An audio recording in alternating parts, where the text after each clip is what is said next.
welcome to another of our haunting English folk tales.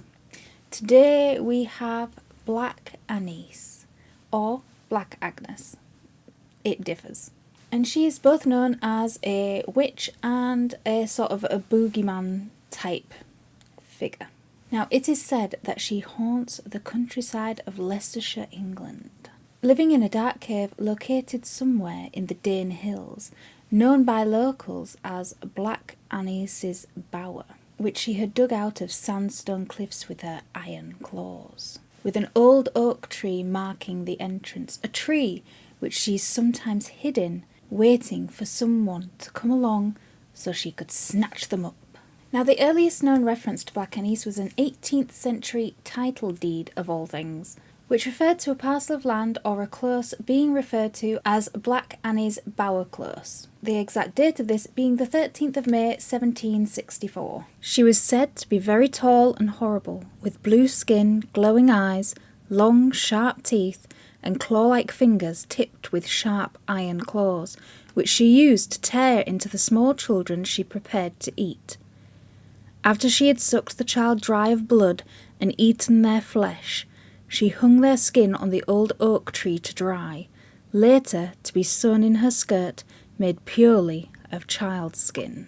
Now, the hag only left her cave in the dark hours, where she set off to find tasty children for a treat, and those who misbehaved were apparently the tastiest little morsels. Now, it wasn't only children that she ate, she also feasted on sheep and lamb, much to the farmer's annoyance, but it was children that she really preferred.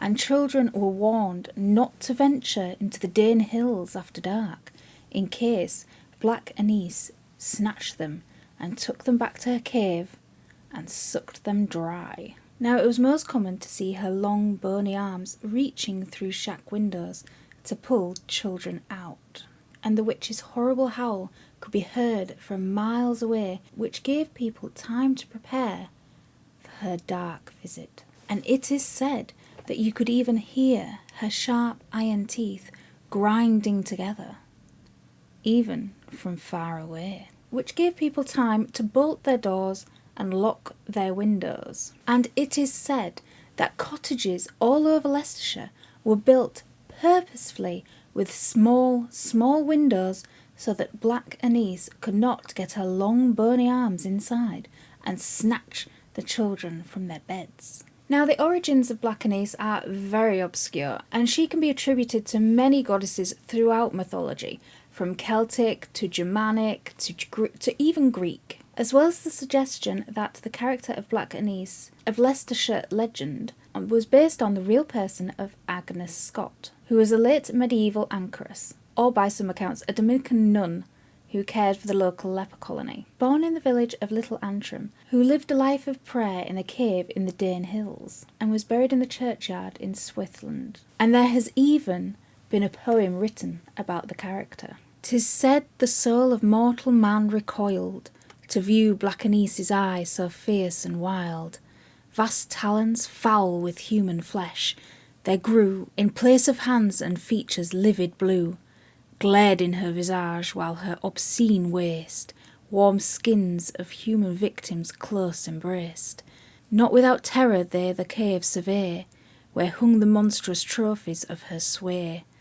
'Tis said that in the rock large rooms were found, scooped with her claws beneath the flinty ground. Now, Black Anise was also represented in a monstrous cat form, Cat Anna, and the legend led to a ritual in early spring. This actually happened, by the way, when a dead cat would be dragged in front of a group of hounds past the entrance to her bower to celebrate the end of winter. This drag hunt was held on Easter Monday, also known as Black Monday, and led from Anise's bower all the way to the Mayor of Leicester's house. And the cat's body was soaked in aniseed. And aniseed was believed to protect from evil spirits. And on one hand, it was used to protect a magician from the willful evil spirits, and on the other, it was used to call forth the friendly ones.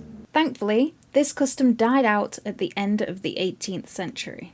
Now, her cave was filled with dirt into the late 19th century, possibly literally burying Black Anise forever.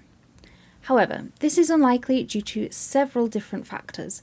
One being that as a witch she would be an immortal being and able to adapt quite well even to the current world, and secondly, was said to be living in the cellars under Leicester Castle, where a supposed subterranean passage connected said castle with the Dane Hills, along which she ran. Now, in addition to losing her cave, Black Anise would also lose her territory entirely in the modern age, since the once sparse hillside is now a large housing estate, and this means if she still resides on the earthly plane, she is restricted to those underground passages, doing her dark deeds in a much more restrained manner to avoid detection by the ever-growing modern world, waiting for the day the world may return to a state more suited for her kind, to roam the hills once more.